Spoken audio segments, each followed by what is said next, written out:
लोकसभा निवडणुकीच्या पार्श्वभूमीवर घाटकोपरच्या नीलयोग मॉल बाहेर एका कारमधून इलेक्शन सेलच्या स्टॅटिक सर्वेलन्स स्क्वॉडनं 72,39,665 रुपयांची रोकड जप्त केली। मंगळवारी रात्री 8:30च्या सुमारास केलेल्या कारवाईत दोघांना ताब्यात घेण्यात आले।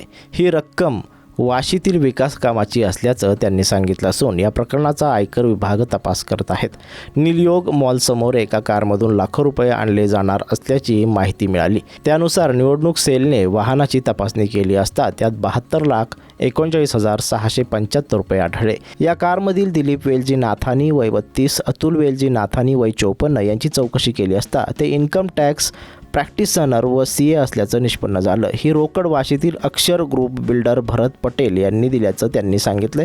पुढील कारवाईसाठी दोघांना वाहनासह पंतनगर पोलीस ठाण्यात आणलं। तेथे डेप्युटी कलेक्टर रवींद्र ठाकरे, तहसीलदार रोशाली पाटील व अन्य अधिकारी, आयकर विभागाचे अधिकारी मनीष कुमार यांनी चौकशी सुरू केली असून सध्या ही रक्कम आयकर विभागानं ताब्यात घेतली आहे।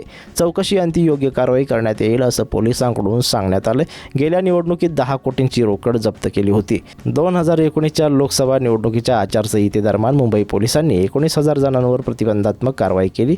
10,51,00,000 रुपयांची बेहिशोबी रोकड आणि तब्बल 40 कोटी रुपयांचे अंमली पदार्थ हस्तगत केले। तसेच 391 अवैध शस्त्रही हस्तगत केली होती।